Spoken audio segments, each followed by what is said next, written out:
this month has definitely been better. I'm sure. I think Tarun and Prem and all would also agree because even Hyderabad also has got a lot of cases. So, Yes. what is the scenario in Hyderabad, Prem?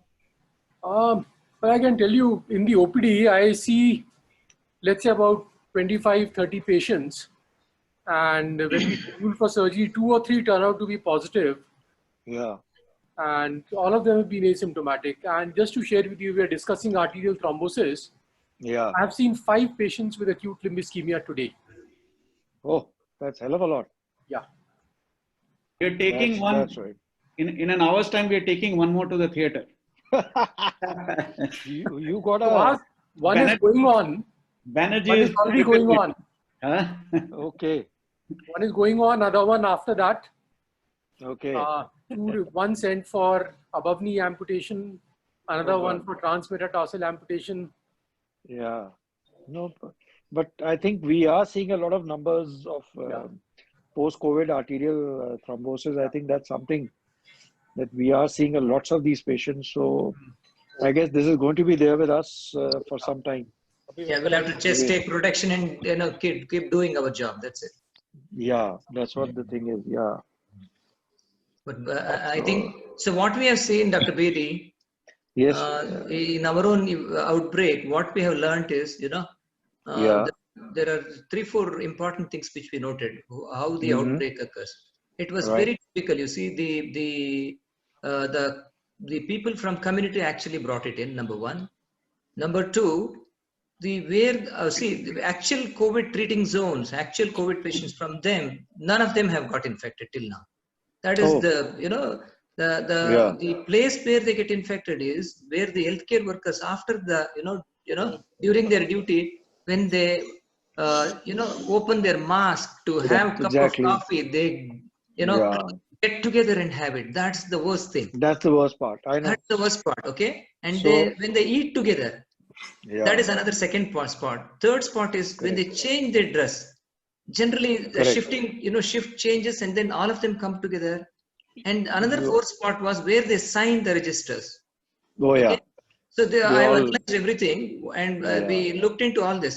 And interdepartmental movement of these, lower cadre guys, the ward boys and Right. IS, these 5-6 places are the ones which Absolutely. actually, okay, So I so think, because ours is a public hospital, so the movement of absolutely. public as well as this lower cadre guys from department to department actually carried infection from one to another.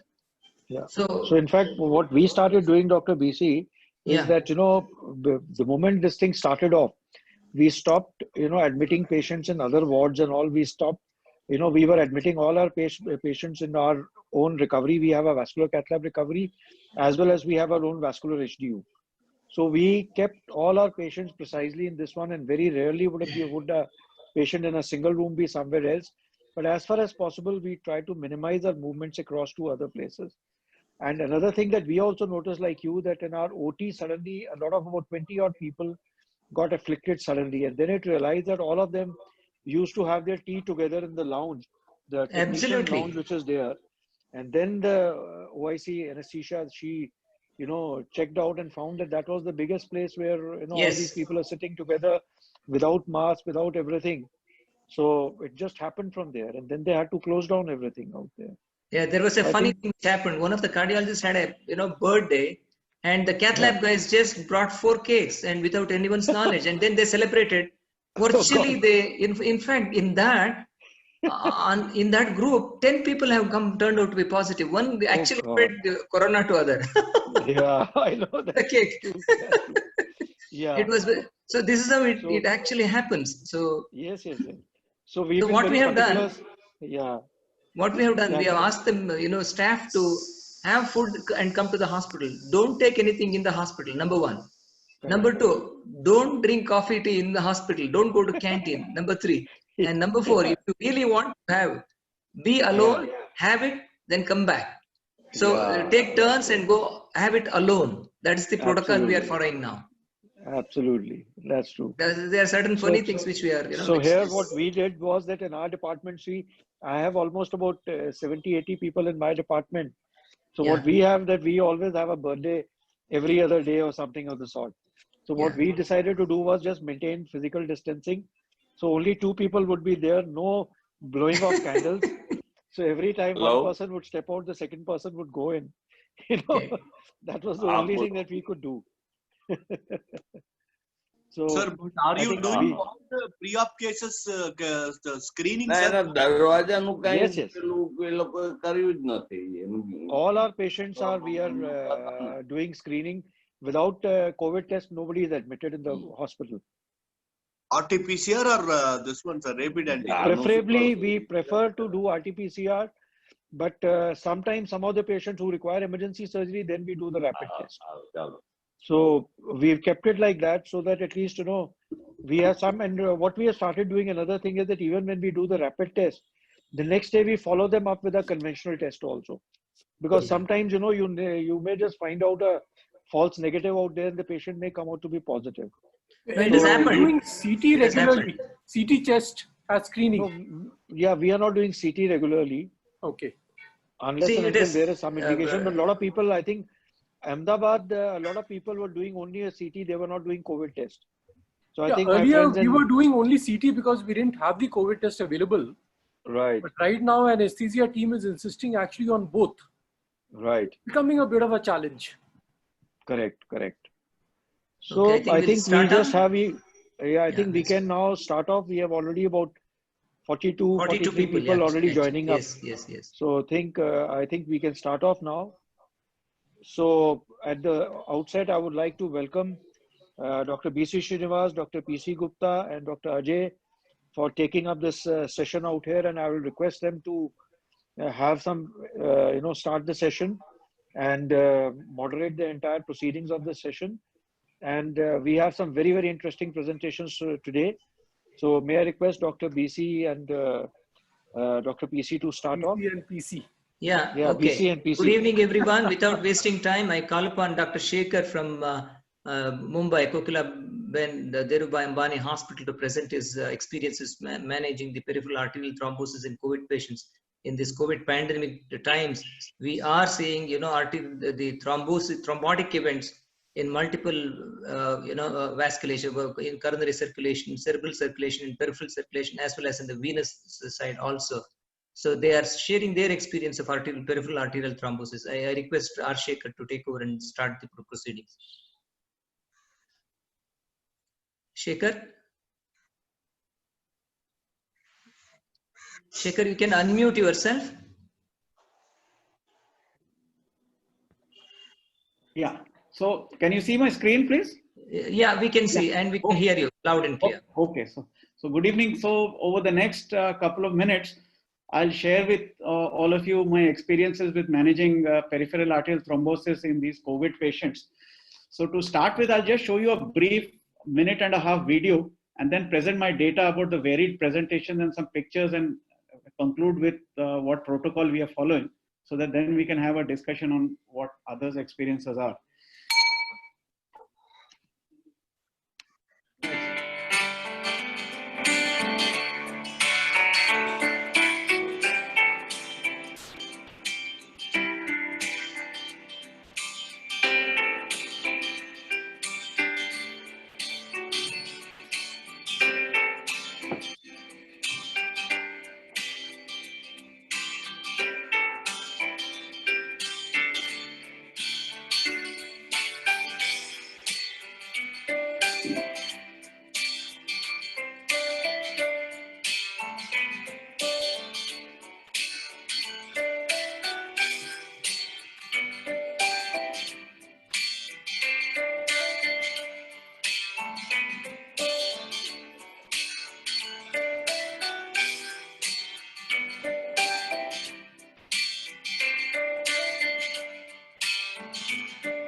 Right. So that was the case in brief about the case we did a couple of maybe a week ago. So I'll talk a little bit about the hardware first. We used a 5 French sheath to start with, and then an 8 French crossover. The catheters were 5 French RDC, and then 5 French H1. The wires were Terumo and Amplas. The infusion that we did, as I showed you in the video, was 4 French Craig catheter, and the suction was done with the Indigo Cat 6 135 centimeter aspiration catheter by Penumbra. A little bit of technical feedback about the case. As you saw the video, we didn't use the separator for cost issues. I think it's very, obscenely priced, if I may put it. It costs a lakh, and 1,60,000 in our place. And we have ways of overcoming that. But when you cut corners, there are issues with cutting corners. Getting the catheter in and pulling it out is a little bit cumbersome if you don't have the separator. But we managed well.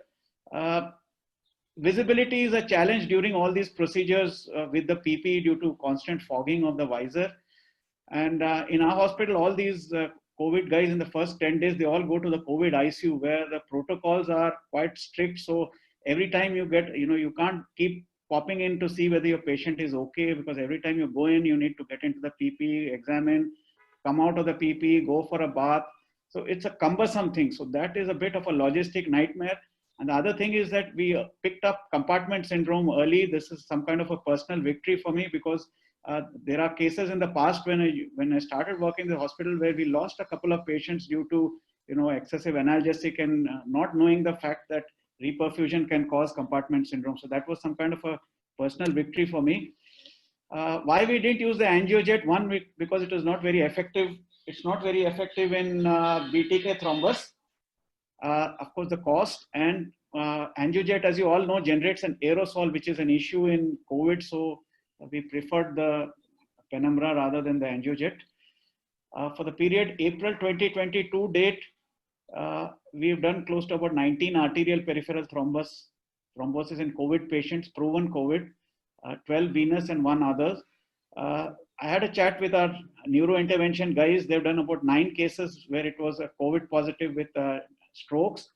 And there have been 12 interventions by the cardiologist for myocardial infarction in COVID patients. 3 patients came with a brief history of, very brief history of a non-specific febrile illness. Their RT-PCR was negative, but they had thrombus, and the CT showed a typical COVID finding. So that is a bit scary that, you don't rely on just the RT-PCR, because it has its, some people put the figure as being accurate only in about 60-65% of cases. So we had 3 such cases where there was significant thrombus.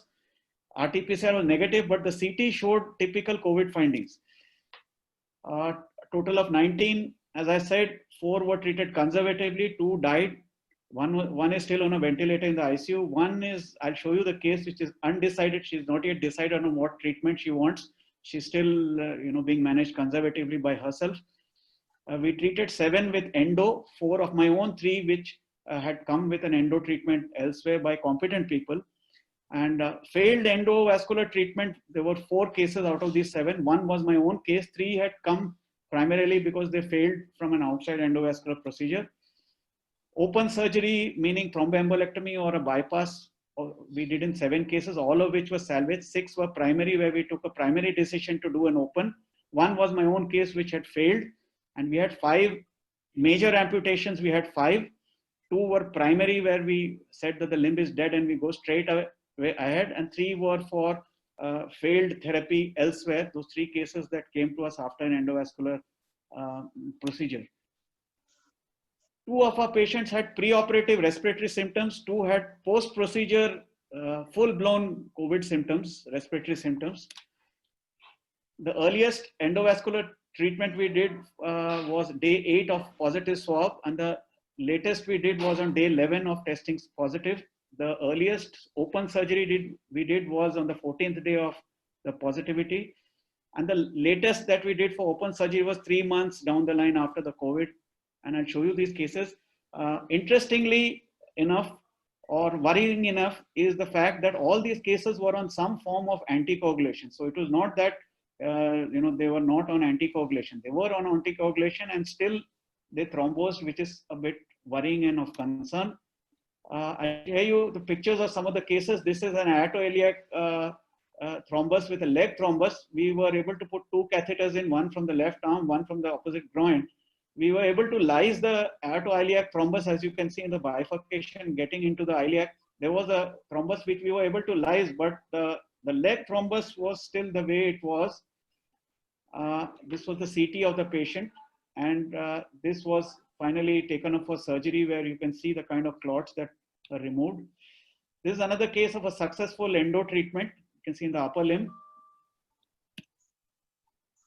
This is another case with full-blown respiratory symptoms, the post-op. Pre-op, she had nothing. She came with limb ischemia. We lysed her, sucked her, and we got some sort of flow inside. And from, on the second day, she had a full-blown respiratory issue. She recovered and went home, but, we spent some anxious moments. This is another case of a primary surgery. You can see the kind of, this is something I'll discuss later on in the next couple of slides. You can see the kind of cast-like thrombus that forms in COVID patients. Similarly, you see this guy, he is a known VT, he's a guard in the railways. He was on Xarelto. His thrombophilia screening was negative. He just had 1 day of brief chest discomfort. His swab was negative, but his CT was positive for COVID. He came with leg pain on day 10. And, with toes like this, you can see at that, the femoral crotch, as you call it, packed. And we took him up for surgery, and you can see this kind of a cast. It's almost like a staghorn calculus, the kind of cast that comes out on, it's just 10 days of leg pain. And you can see this kind of organized thrombus, which is very different from the normal conventional, I'm quite aggressive about lysing clots. And we have had a fair amount of success with thrombolysis for arterial thrombosis. But, this is a different sort of a clot that we are seeing in COVID. This is the patient who had a COVID, no preoperative claudication, nothing. 3 months down the line, his distal runoff was all choked up with hard clots, and he developed a ischemia in the toe, a wound, and then we had to just reverse the GSV and do a simple bypass. He did well. These are some of the, the extreme cases. You can see these cases. This is one case. Some of you will, from Gujarat will be knowing about this case. This guy has had both his femoral arteries explode through the middle of the thigh, and then it came to knot. Is a COVID patient who developed ischemia, and somebody had even tried an angiojet for a dead leg, and you can see what pre and post what the situation is. These are some of those who didn't make it. This is again a gentleman. He's 56. He's COVID positive on a ventilator, and it's very difficult to evaluate, explain to the relatives. They don't have access to the patient, so they're anxious. And there's nothing really. He's already on Clexane 0.6 BD, and still, despite that, he's developed thrombus in the leg. And all this is on a video consultation with a doctor inside the ICU. And I told him, the only thing I can think of is probably a systemic TPA you can try, because the patient is already in very bad condition. This is the one waiting in the wings. There's one more in the emergency actually, but this is something which is waiting in the wings. This is a left-handed cook working in one of my colleagues' houses. This was a report which shows arterial thrombus right from the axillary down. Her CT shows COVID-like features, and somehow she's not very interested in getting anything done. She's scared, and you can see 10 days down the line, she's sitting with an ice pack, and you can see the hand is all gone.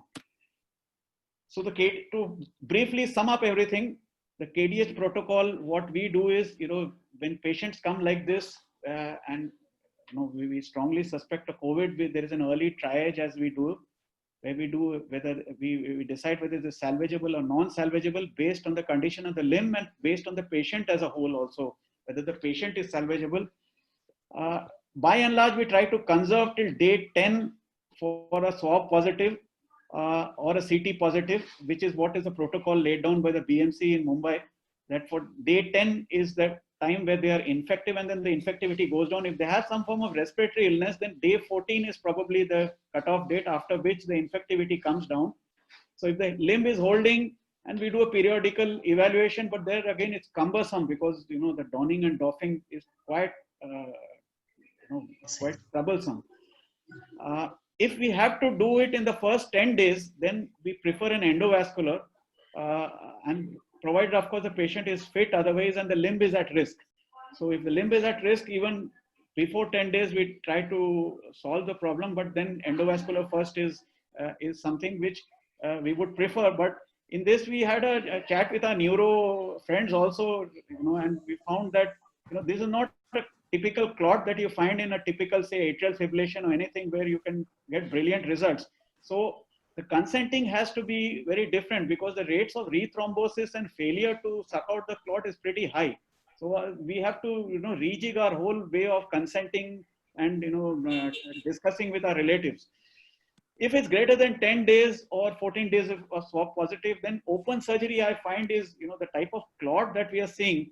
I find it difficult to believe that the video I showed you is a guy who came into hospital very fast, but 48 hours of his symptoms, but 10 days, more than 10 days open surgery I suspect would be the better way out rather than endovascular. The costs of course are they are escalating, and one has to take into consideration an open surgery also costs less.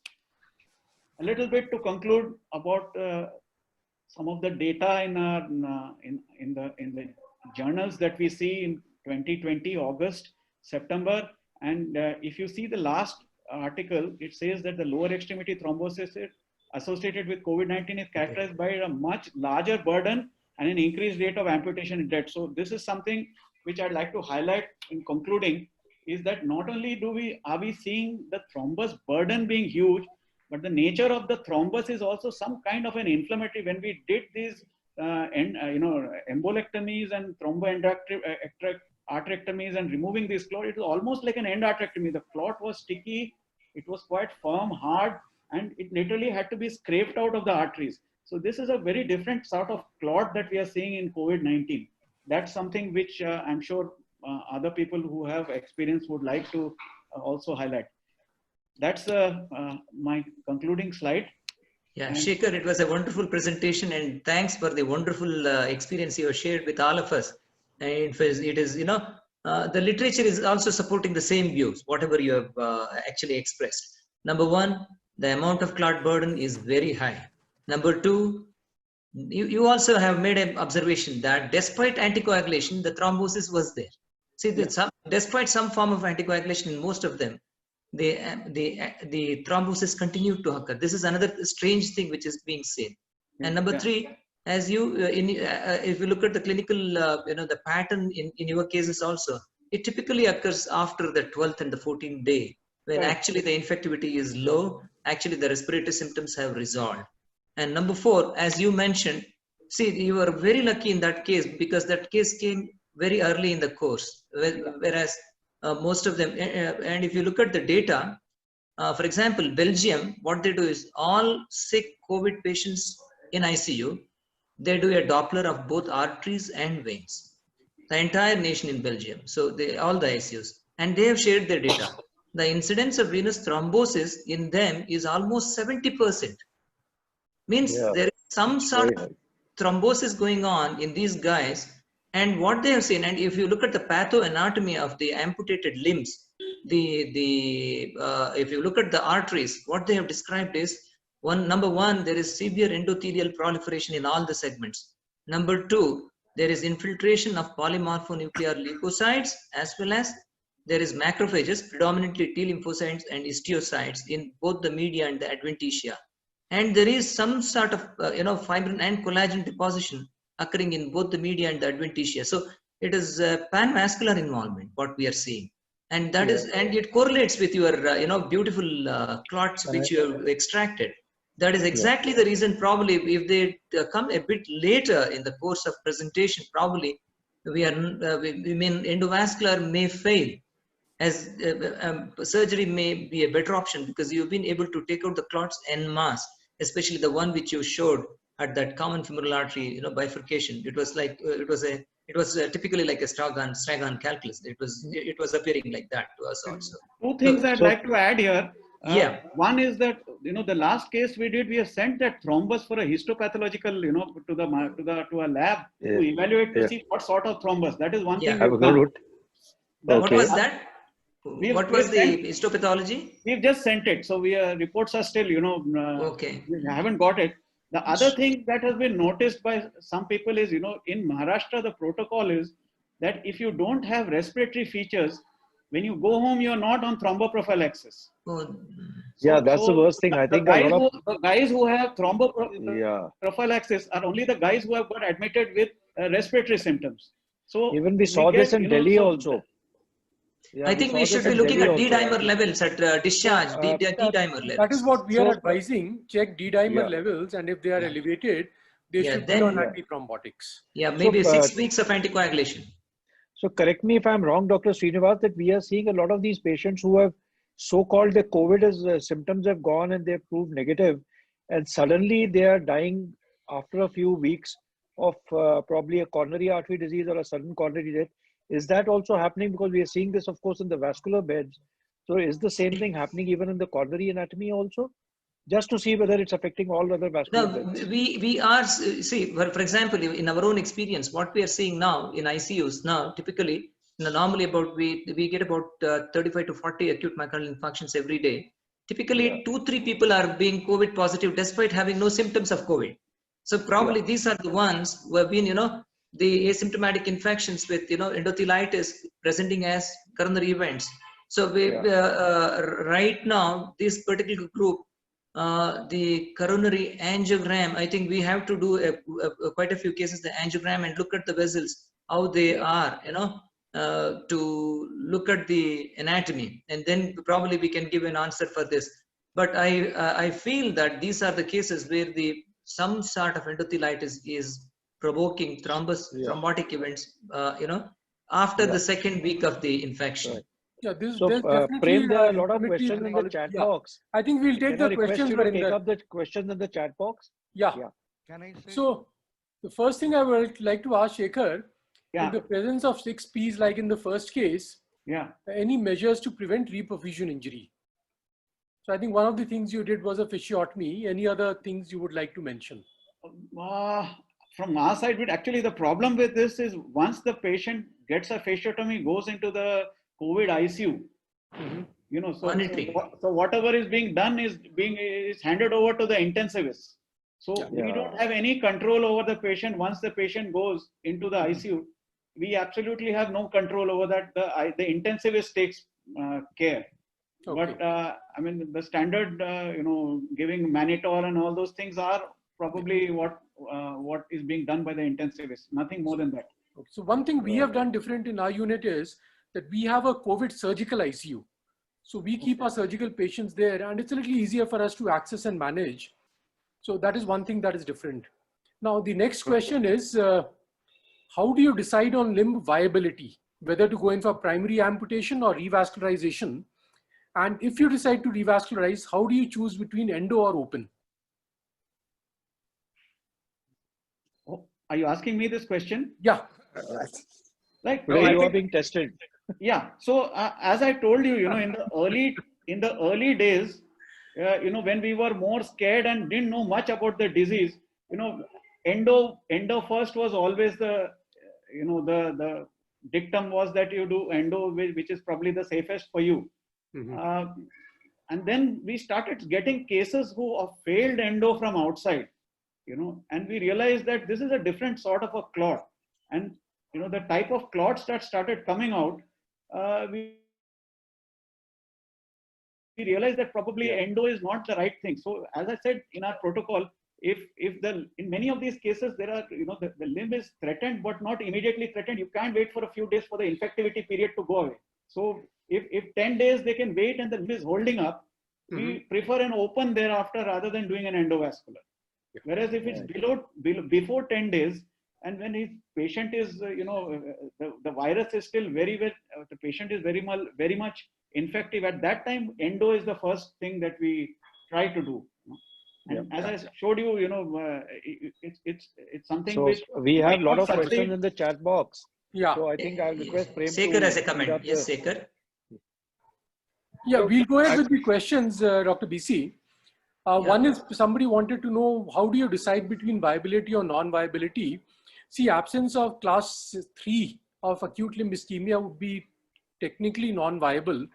So if there is loss of sensation, loss of movements at the ankle, the calf muscles are sort of firm and tender, you would strongly suspect that the limb is not viable. If there is mottling or fixed cyanosis over the foot and the lower leg, or the mottling extending onto the thigh, these would indicate that the limb is not viable and you go in from primary amputation.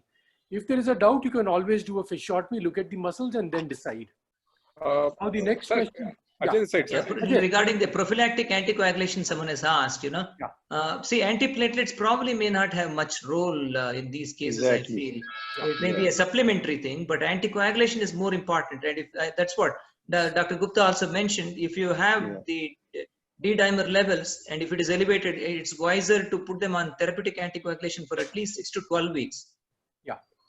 So I think that is one of the things we are finding in patients who come after being discharged from the hospital, that they were never, their D-dimer levels were not tested at the time of discharge, and they have not been anticoagulated. Yeah. So which patients are susceptible to acute limb ischemia? Again, as we said, these are patients who probably have elevated D-dimer levels. Yeah. And I think it's a very important screening test for patients who are being treated for COVID. During the admission process and even after they recover, that we test their D-dimer levels.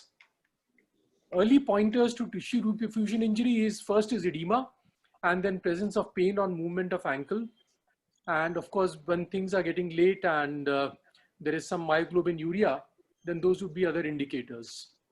Dr. PC sir, Ajay this side. Ajay this side. Ajay, bolo. Sir, are these signs any different in COVID and non-COVID patients? Because practically any acute limb ischemia is all the same features, and reperfusion injury is probably the same features. Absolutely, they are the same. I think some people are just trying to clarify their doubts. Sir, this is Dr. Satvik. With your permission, am I just allowed to make a comment? Yeah, go ahead. Please. I think the important question for all of us would be how to pick up patients who are going to land up with acute ischemia, either arterial thrombosis and venous thrombosis. And apparently a lot of work has been done. And I think these patients should be serially tracked with serum ferritin levels and Ferritin and D-dimer. D-dimer, of course, on admission, more important, Yes. and on admission, because if the D-dimer is raised on admission, that's a warning bell. And secondly, ferritin and procal Ferritin levels, yes. In case there is absence of bacterial infection and procal is raised and ferritin is raised, these candidates are highly, highly likely to get into arterial or venous thrombosis. Okay. And also a platelet count more than 4.5 lakhs. Yeah, that's right. You find platelet counts of 6-7 lakhs sometimes. So I think these markers have to be followed very closely. Yeah, so I think that answers the question well, Satvik. So which are the patients who are susceptible? So you look for D-dimer, you look for ferritin, and of course the platelets. So I think that would be the answer. And which is better in post-procedure, whether heparin or VKAs? Any comments on that? Actually, there is no data. There is no data, but majority of them give enoxaparin. Yeah. Low molecular weight. And if you look at the data of enoxaparin is one of the best for as an anticoagulation, because even the the paraneoplastic situation where the thrombosis burden is highest. In fact, prolonged enoxaparin is given for almost 6 months for recurrent venous embolism, venous thromboembolism. So I would stick with that, because this is a disease where the thrombus burden is very high. And in fact, if you look at the people who have had a CT aorta done along with the lower limb arteries, lot of people have had aortic or aortic thrombi, floating thrombi in these patients. And majority, if you look at this, the presentation is acute. Probably aortic thrombus is embolizing into the peripheral circulation. That is how they are presenting. Probably, see, if you probably look at even the aorta in all these patients, it's worthwhile, because you may pick up more thrombus in the aorta itself in these guys. Yeah. Now, I think what we routinely do is a CT including the complete aorta. And as you say, quite often we find that thrombus hanging in the thoracic aorta or the arch, which is actually embolizing. Can I add a few things? There is another. Yeah. I think Dr. N. Sekhar is there somewhere. Dr. Sekhar, please go ahead. See, there are a few things that, see, I've also seen around 10 to 15 patients now with arterial as well as venous thrombosis. See, some of these people have come with primarily the arterial occlusion along with fever. They never had COVID symptoms prior to that. They turned out to be COVID positive, as well as at the same time, they have come with arterial occlusions. This is one thing we should be careful about. The second thing is all those people who develop arterial occlusions are all these diabetics, hypertension, obesity, don't forget obesity, previous vascular surgery, all those who have had a previous vascular surgery or incidents of vascular disease are all prone to develop this disease. Like already the platelet count, D-dimers have all been mentioned about. The other thing is, there is now an article which says that they are happier giving infusion heparin rather than enoxaparin in these patients, especially after surgery. And they have said that the incidence of re-occlusion has been much less when you use unfractionated heparin as an infusion, because it has got a direct antiviral activity as compared to the rest of the things. Of course, enoxaparin is also used. So much so, now we have to give anticoagulation for them for a minimum period of 4 to 6 weeks after they are discharged. And the question is, even those people who have the minimum symptoms, who are probably not admitted, will also require some kind of an prophylaxis if they fall into this high-risk group. Because we have seen these people with the minimum of symptoms of COVID coming with arterial occlusion in these categories of patients. So we have to be careful with that. So our standard protocol, of course, Dr. Sekhar, is in all the patients that we are doing interventions like either a penumbra or anything. We always give heparin for at least 24 hours to 48 hours. And then we switch them over to LMWH or probably anticoagulation also at the same time. Anybody using PC, the other reason why the results are bad is that this is a diffuse endothelialitis and there is so much of distal disease, like small vessel disease. That is why they are absolutely, like absolutely, and things like a small little necrosis in the like a vasculitis picture. All these are due to small vessel arthritis. So because of that, even if you open up the main artery, the results are not so good. That is why an infusion heparin is very useful in them. So anyone using NOACs in prophylaxis or after treating these patients? Yes. I have used a NOAC. We all are using NOACs out here in all these patients. So which NOAC is preferred? So Rivaroxaban. Xarelto, Rivaroxaban also, then even, I think you mentioned about Apixaban, but Dabigatran, I think all three of them are equally good. Sir, the literature, sorry to interrupt, sir, literature from China has said that because of heparin having anti-inflammatory properties for the endothelium, they prefer giving that for the first 2 to 3 days to reduce the intra-arterial inflammation, basically, which is not reduced by LMWH per se. Right. After that, instead of fondaparin, they are preferring LMW. If the platelet count is low, they go for fondaparin. Otherwise, LMW is preferred. And anti-factor 10A is the NOAC preferred rather than the direct thrombin.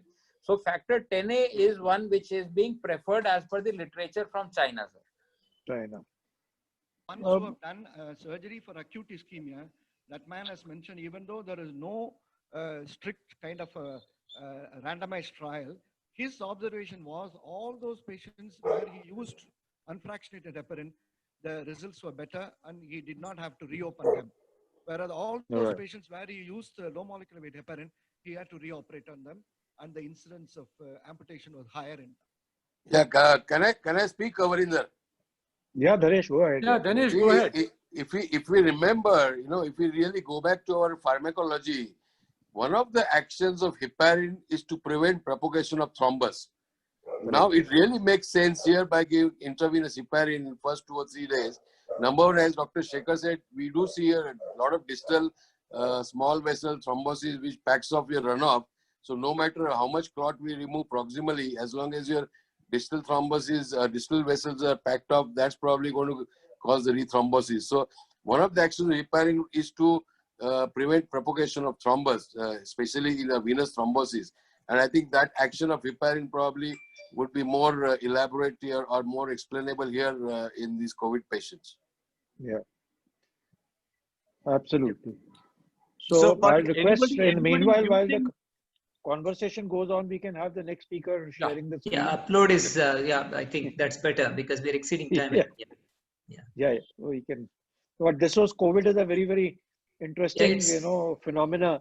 So probably we do need to give a little bit of leverage to have some discussion. Yes, absolutely. It was a wonderful discussion because everyone has contributed. In fact, I learned quite a lot actually from all of you. In fact, there's so many questions in the chat box and all that, it's really fantastic questions which have come in from the audience out here. So and it's very really heartening, everyone is trying to know, and learn and get from each other. It's very heartening.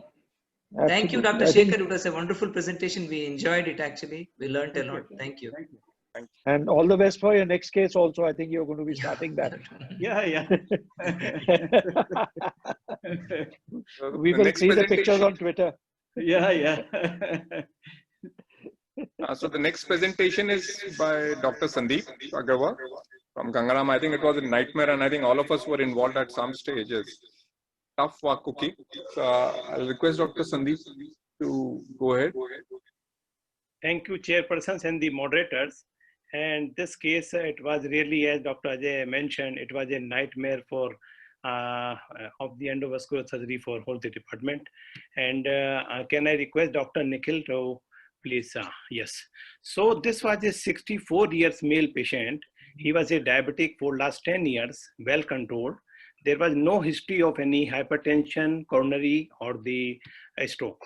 Left lower limb CLI at present. Next, please. There was a dry gangrene of the second to fourth toe and the tip of the left great toe since 2 months.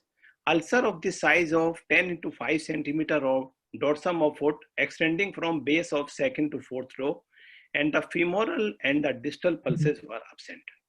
Next, please. The left SFA suggestive of chronic total occlusion after its origin with reformation of the adductor hiatus label and the collateralized flow in the distal vessels.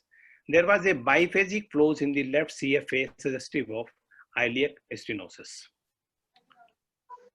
When we did the dobutamine stress echo, what we found, there was a global hypokinesia of the LV with ejection fraction of 38%, and the dobutamine stress echo was negative for any stress. Yes. So we did not perform any CT angio just to cut the cost, and moreover, our Doppler findings, what we were convinced that there was stenosis in the iliac, there was a diffuse stenosis in the iliac, and the reformation was in the distal SFA. So we planned the left iliac and the SFA angioplasty, why the right CFA retrograde puncture, and the approach was under the local anesthesia. It started at 9 a.m. as planned on 12th of this month. So these were the angio pictures. As you can see, first it was the flushiotogram.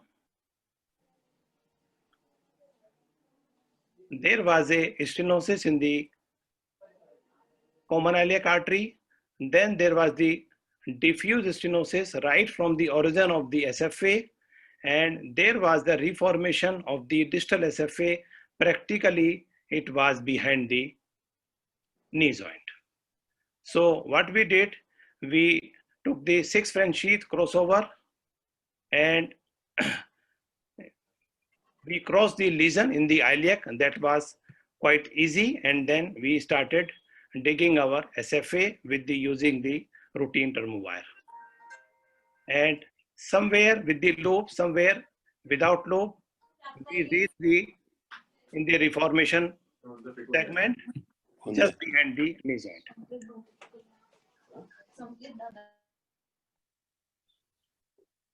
So where we found the difficulty in advancing the wire, we did some balloon so that we can advance the wire, and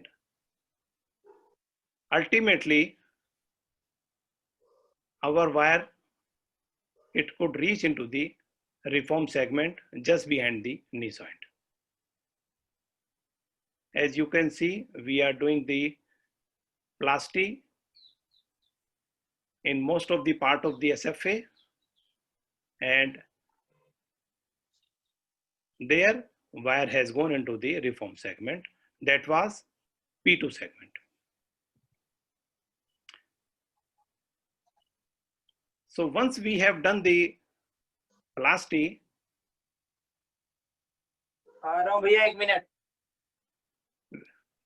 we took the distal shot. All the 3 vessels were patent. So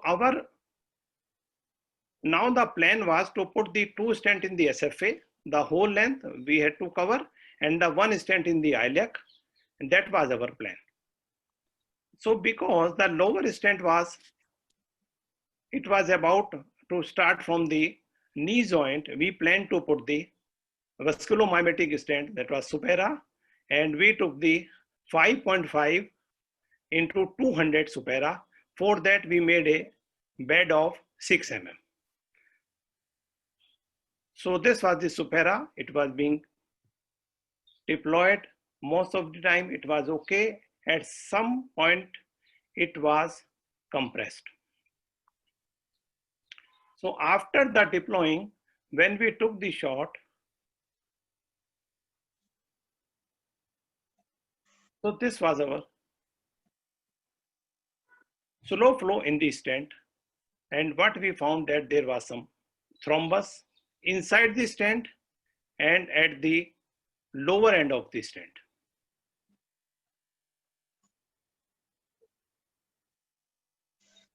By this time we had given the 6,000 units of the heparin. So we tried to suck the thrombus from the inside the stent and from the lower portion of the stent, from the tibioperoneal trunk, in the hope that we will clear the thrombus, we will clear the stent, we will get all the 3 vessels patent below the knee joint. But in spite of putting all type of the small, larger balloons, sucking manually, though the thrombus was sucked, but finally some thrombus was left, and because there was the outflow problem, so we could not put the proximal stent, proximal in the SFA and proximal in the iliac.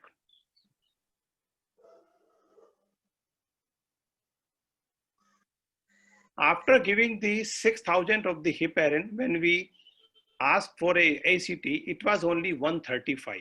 ACT was not increased. So we gave 1 injection of the enoxaparin on the table. And when we took the post-stenting angiogram, there was a thrombotic occlusion of the distal vessel. So on table, after the thromboaspiration using the guiding catheter, we gave some 3 milligram Actylize bolus in the hope that it will dissolve the thrombus and we will get the patent segment, but that was not the case. So we decided to start the Actylize infusion for about 4 hours, and after that again, we plan to do the check angio. So after the 4 hours, when we saw the patient clinically, there was some severe pain in the left lower limb. Foot was cold till ankle level, but the sensation and movements were normal. So we took the patient inside the lab, and that was the picture that time. Though the thrombus was resolved, but it was not the complete resolution of the thrombus. So what we decided to keep this patient overnight on the Actylize infusion, and next morning we will come again. So we kept this patient overnight for the 1.5 milligram actylyze per hour for about 10 hours and planned for tomorrow morning.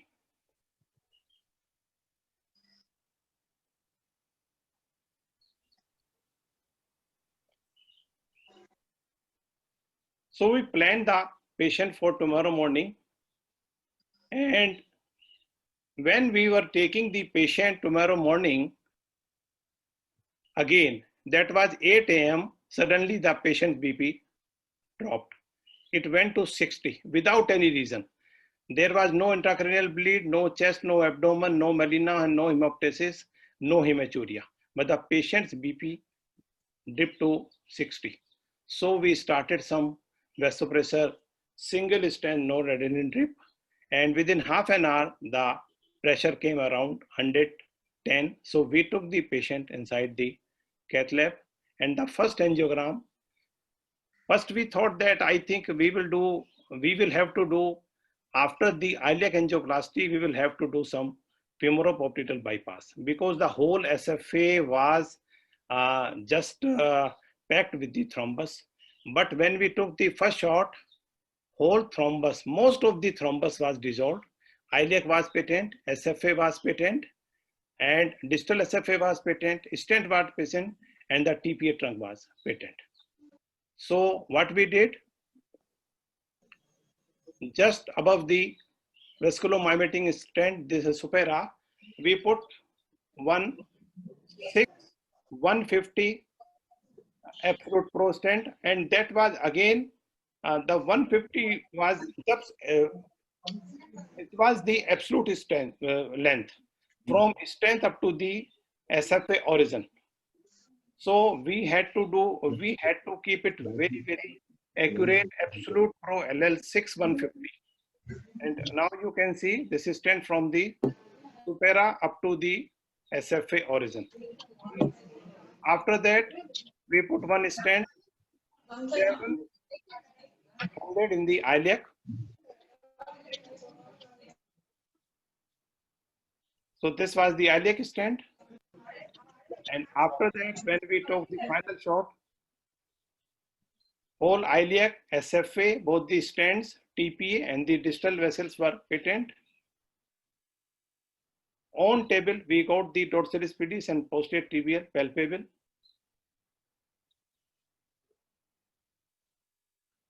So this was the final run. And patient was shifted out. Next day, the NORAD was stopped and patient was discharged next day. So this how we could bail out the patient.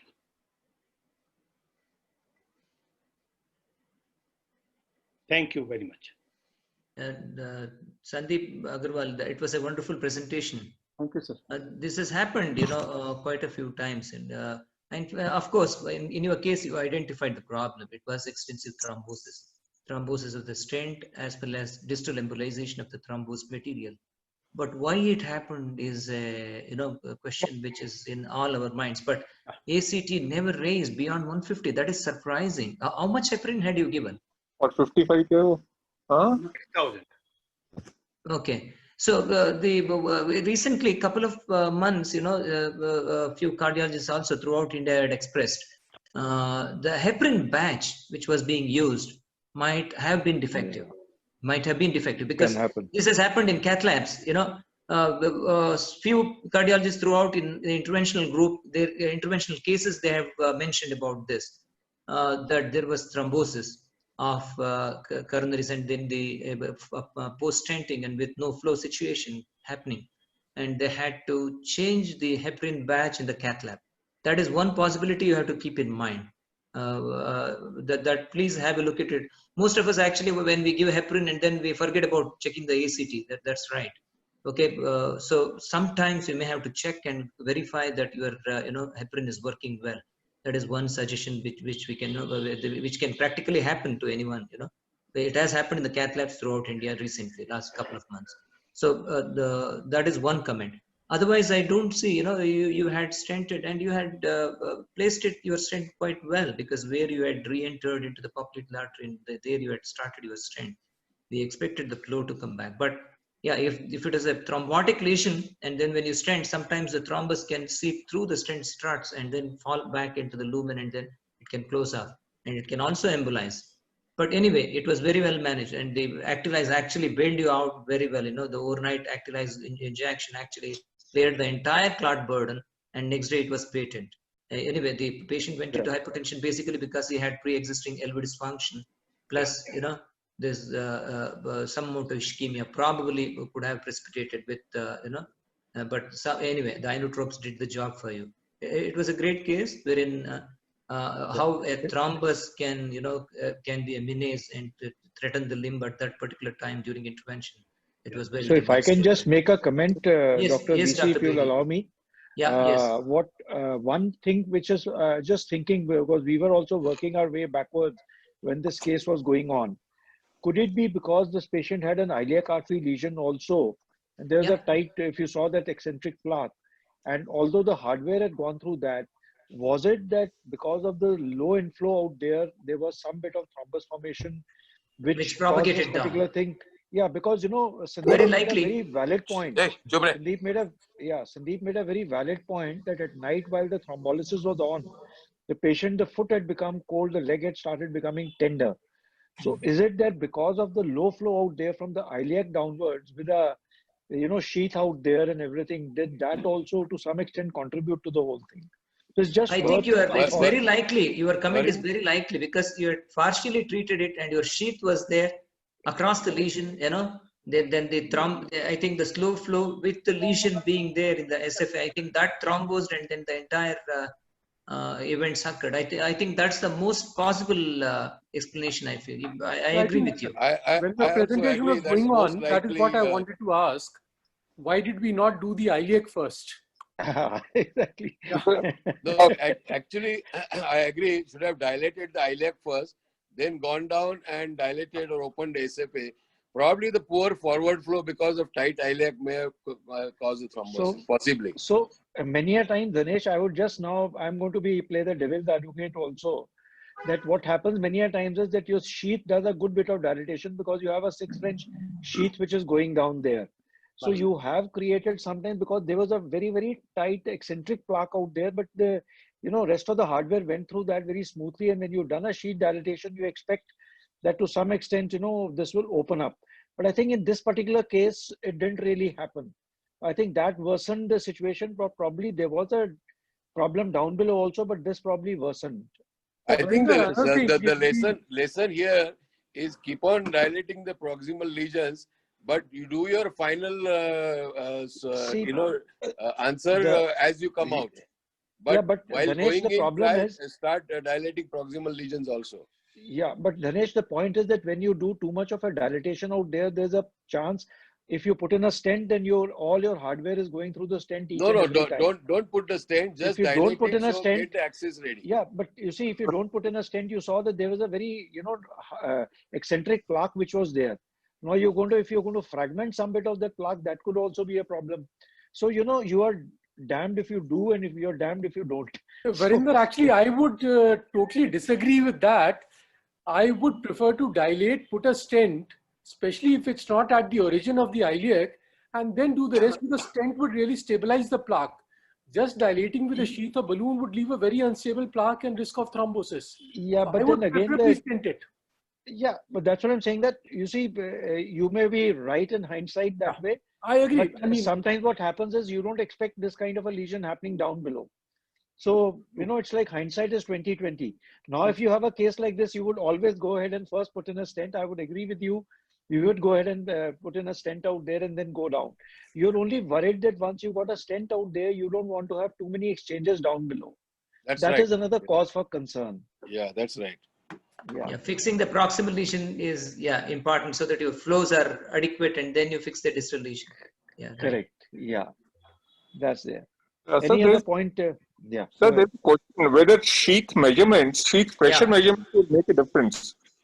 Yes, definitely yes. What was the length of the sheath? It's a standard Balkan sheet, sir. Balkan sheet. No, what was the Balkan length? 45 centimeters. Balkan, 45 45. centimeters. Yeah. So ideally, I would say we would easily do most of these cases, do the SFA and on the way back stent the iliacs. Yes. But in this particular case, unfortunately, it sort of propagated the clots where a lot of subintimal dissection going on. Maybe that was the one which started the clot formation. And then it went into a tailspin and everything kept going from bad to worse. I don't think we'll have the final answer, Ajay. I mean, Exactly. just try to sort of reason out what could be the reason. Points to be considered if you are doing a long CTO where is likely to be more subintimal wiring, where there will be a lot of dissections, then maybe those are the cases one would think of opening the proximal. But if it's just a stenotic lesions distally, then we might get away by not doing any proximal thing first. A very valid point, Danish. Very valid. No, if you see the angiogram, even though there is initially it looks like a CTO, once the reformation occurs in the distal and the popliteal, you see the rest of the SFA filling up slowly. Yeah. So it is not that the entire SFA was occluded. SFA, if you look at the angiogram again, the SFA is refilling from below upwards. So if you actually see, the whole thing is because everything has gone through the subintimal plane and it was not in the true lumen. If you had probably, if you had reached the true lumen in the proximal thigh, so much of a problem would not have happened. What started the whole thing was the flap below. Of course, Okay, one final question to Sandeep. Yeah. There's a question from the audience, Dr. Rahul Kumar.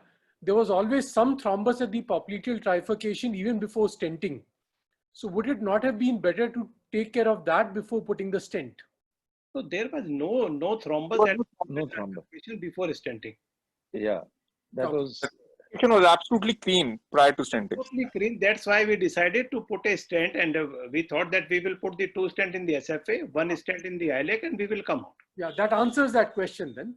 Fair but Sandeep, great salvage, must say. Thank you. Thank you. It was the whole department that. Thank you, Dr. Sandeep Agarwal. We'll go to the next case by Dr. Tarun Grover. So, good evening, everyone. I hope everybody can see the screen and hear me loud and clear. Yeah. Yes, Tarun, go ahead. Yeah. So, I'm going to present a patient who was treated with for a AAA with an endovascular repair was done.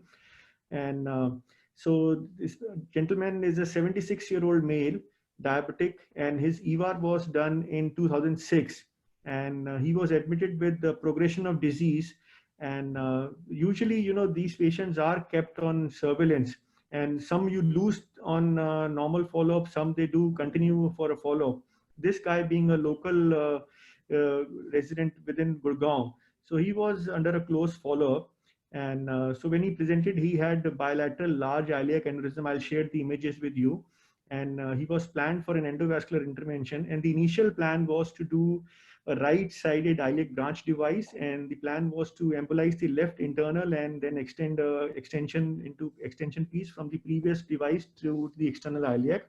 And in fact, ending up gelling the iliac on the left side. So I pulled out the images from the EVAR, which was done, which was pretty straightforward. We had a nice, healthy, I would say, neck, which was more than 2 centimeter. It was 28 millimeter in diameter. He's a tall chap, so the iliacs were also reasonable. They were dilated at that time also, but we had planned to do a bell bottom for him. And you can see, so a bell bottom of 20 millimeter was placed on the right as well as on the left side. And so this was the final run at that time. He also had an right renal artery aneurysm, which was left untreated. And so this is his Endurant Medtronic stent graft was used, 32, 16, 166, and long extensions were used. And somebody can debate that the iliac device could have been done that time also. But usually, you know, that time he was 72 years old. Sometimes you feel that probably placing bell bottoms close to the internal you might not see a progression of disease, and you might get away. with this, and the patient is under surveillance. So in fact, because of his height, 2 extensions were used on the left side that time also. And so these were the extension on the right and as well as on the left. And we had landed pretty close to the internals. So, and that time there was no endoleak. So this is the present situation. And here you can see both the iliacs had really shown a very, I would say, quick progression of disease in both the internals. Both the common iliacs have dilated significantly. And so that we had planned. And you can see, and luckily there was no endoleak. The renal artery aneurysm was same, it didn't progress. And there was no endoleak. The proximal fixation was fine. And there was no, except for the iliac aneurysms, rest everything was intact. So, and since we had a previous open groin access in this patient, so what we had thought, when I did his Doppler, his SFA were reasonably good size, 8 mm. And anyways, we were planning for an open access. So I thought we'll explore a virgin territory. And we thought we will use, now because the problem in India is that sometimes the availability of hardware. So Cook used to come with the branch devices, but now sometimes those are not available. And this was the new, I would say, device, which is now available, Jotec. So we thought that we would go ahead and we'll do the planning with this device. And so now this device, if you see the proximal diameter of this iliac branch device, it comes in 14, 16, and 18 millimeter. And versus we had placed a bell bottom, which was 20. So anyways, when you have to build these IBDs, even with the protein EVAR, you have to use a bridging stent. So now a bridging stent which should fit into, and out of these, the only 14 and 16 were available in India. There was no 18 mm device, iliac branch device, which was available in India. So we had to use 14 or 16, and we have to bridge with previous existing. So we had to manage with whatever available limbs we could get. So just a brief about this device. So this is a very nice device. And so this has got 4 ports at the end. And then it's a little different from the routine delivery of most of the devices. Normally what happens is when you have these devices, so, you know, either you withdraw or you withdraw these sheets. But in this, you have a handle and you have a marker which says park, drive, and neutral, something like your automatic car. And this device is coiled over an 18 French hydrophilic catheter. And the most, I would say, distinguishing characteristic of this device from the other devices, this has got 2 ports at the end. One, the axial port for the main guide wire, which is your workhorse wire like a Lunderkost or any super stiff wire on which you are going to advance the device. And then there is another side port. So basically what you do is before introducing through the groin, you already have 2 wires across coming out from your groin. If you're using an open access or a percutaneous access, then you feed the 1 wire, which is your main 035 wire. And in fact, the other port is also 035. You can use an 035 or you can use a 018 or 014 wire also for this device. So you can use either of the wires. And the other wire is basically which goes through the side port for the cannulation. And this differentiates from the other because this has got an asymmetric stent design, which gives, you know, these things are whatever are told to us. So and fortunately or unfortunately, we don't have so many high numbers to find out that whether all these things, they do really play a role in that. But other things are quite similar because they have an E marker to show where the iliac branch device starts, and they have a turn marker to just show. All these things have to be oriented medially so that when you cannulate, so it provides you the ease. And so here you can see there are 2 wires. You are advancing the device onto these 2 wires. And when you start withdrawing the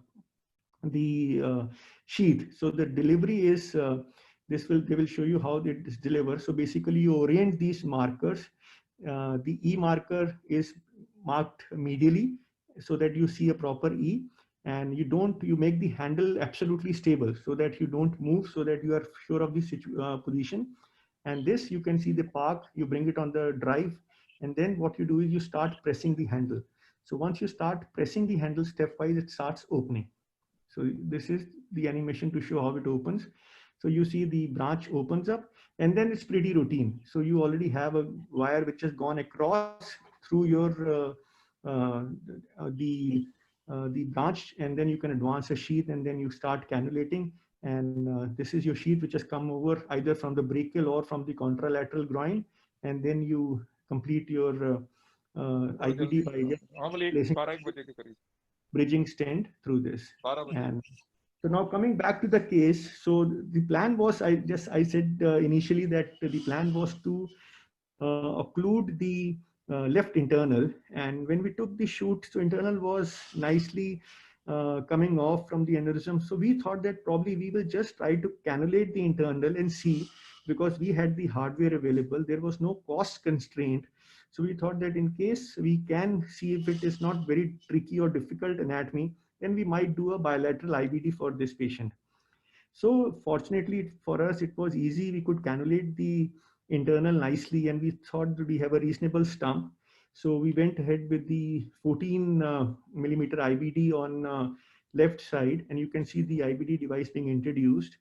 And this is the E marker, and this is the turn marker, which is placed towards the, then you advance your sheath, and you already have a wire which is snared from the other end. You advance your sheath. So you don't basically have to cannulate the, you only have to cannulate the internal. You don't have to cannulate the branch because the wire is already through the branch. So it's a pre-fed wire. So you introduce your sheath, and this was a 7 French sheath. We could easily cannulate the internal. And once you have cannulated the internal, then again, it's like a routine IBD. You used a balloon expandable, a covered stent, so Bentley or a live stream can be used in this situation. And then you see there is a gap between the IBD and the previous bell bottom. So that has to be overcome. So here what we see is, what we have used is, we have used a Medtronic Endurant limb, which was 16 into 160. So the reason for using a 14 was because the limb which was available for us was 16. So, and we had to use a long length because we had to go above to an area which was less than 16 millimeter in size, so that we get a proper seal proximally and distally. And this was the completion on the left side. And so this, now you see the contralateral. So now, because this side, the anatomy was quite favorable, and what we had done, and we had used a 16 millimeter IBD on this side, because that was the other IBD which was available to us. And this is the bridging stent, Bentley 10 into 57 on this side. And then again, bridging on this case, a 20 into 200 device was used. So because 20 would land seal 16 nicely. So that was the bridging stent, and this was the completion on the left side. And so this is just DCM film to show how all the devices and the metal and everything looked. And this is the final completion run. So though the anatomy looked quite tricky, but I would say that in the end, it went straightforward, a smooth procedure. Some of those days when luck favors you a lot, that all the cannulations were done easily. So it's a pretty good device, I would say. So I think, so this was our case. So nothing unusual, but just a new device. So it's a nice new device. Yeah.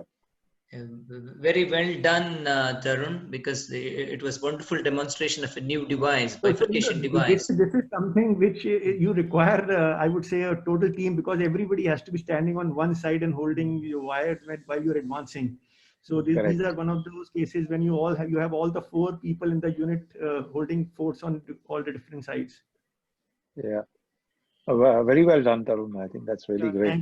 Nice case, Tarun. As they say, it's not just one of those lucky days. I think fortune favors the brave. You really have to go out and. I think the most important part is planning. Yeah. So here, I think a lot of planning has gone across when you are, for all EVAR, TVARs and all. I think the most important 70% of the job is just planning. Yeah. And it is a complete teamwork. That shows the efficiency of your team. It shows the efficiency of your team, and the understanding and awareness of the, all the members of the team. That is what it shows, actually. Very well executed case. So if I can ask Tarun a question regarding the device out here, Tarun. You used all the devices. You used the Cook, the Medtronic, as well as the LifeTech also. How do you rate this device in terms of deployment and the friendliness of this device? How would you? I would say that just used just a single device. We did use another limb of theirs recently because of aneurysm. For obvious. But otherwise, to be honest, I feel every device has some pros and some cons. But exactly, it's a relatively decent device. 18 French was the delivery platform for IBD. And the only other advantage they have, probably their thoracic device has whatever we have available now has a reasonably better profile than the other ones. Correct. And then Virender, I have used the thoracic device and I have used the Evita in I think 3 cases. Okay. Extremely user friendly. Yeah. Great. So okay. As the Medtronic device. So this is Satvik. Hi, great case and great execution. Just a couple of questions.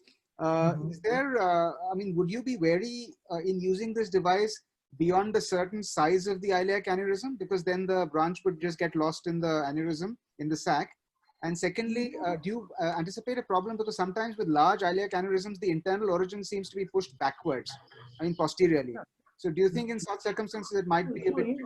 Whenever you are using IBD, your IBD will never give you a good sealing proximally, because you're rarely, we had few cases where you just do IBD for a isolated iliac aneurysm.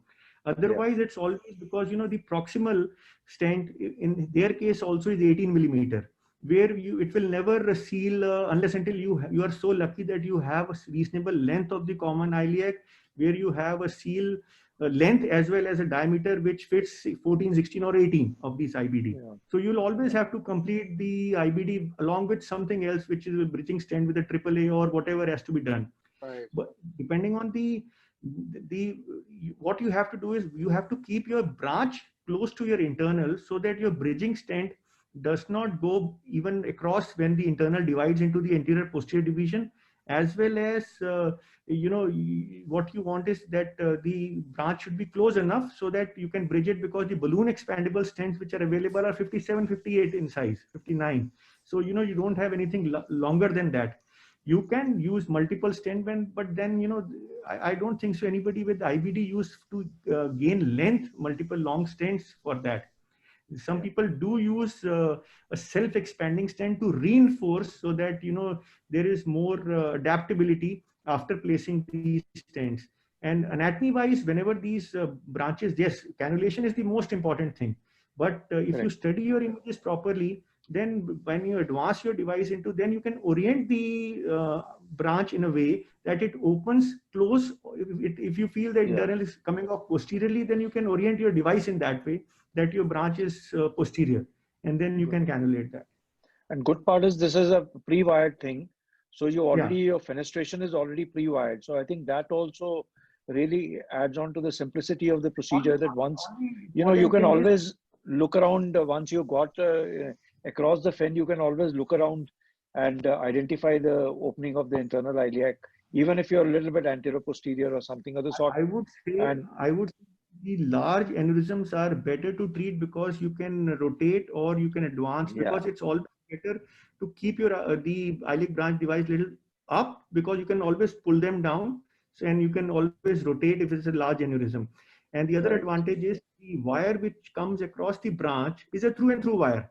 So once you have a through and through wire, it gives a good stability to your sheath also. You don't lose the through and through wire unless until you have cannulated the internal. Once you cannulate the internal, then you lose your through and through wire.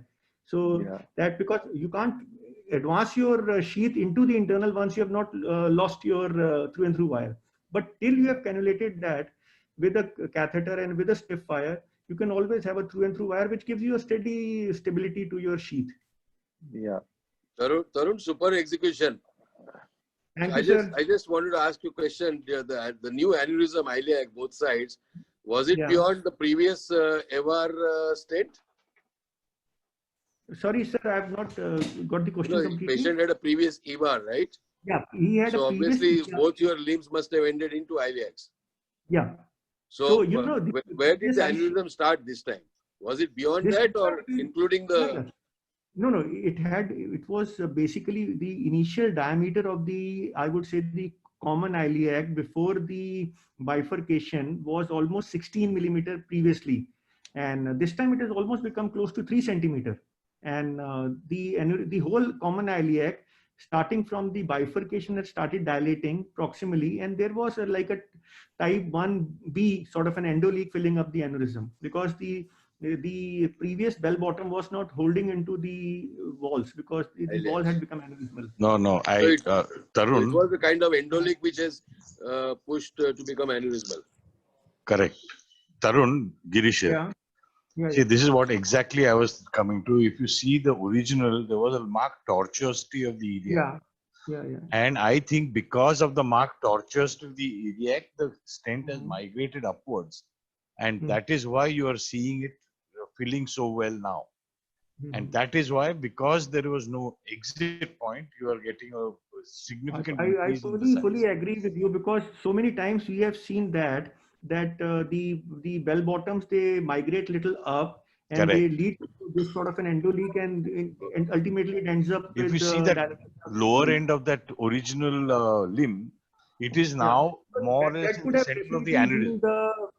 That could have definitely been the etiology for a quick dilatation over 3-4 years, because it could have created a lot of endoleak and pressure in the common iliacs. I fully agree with that.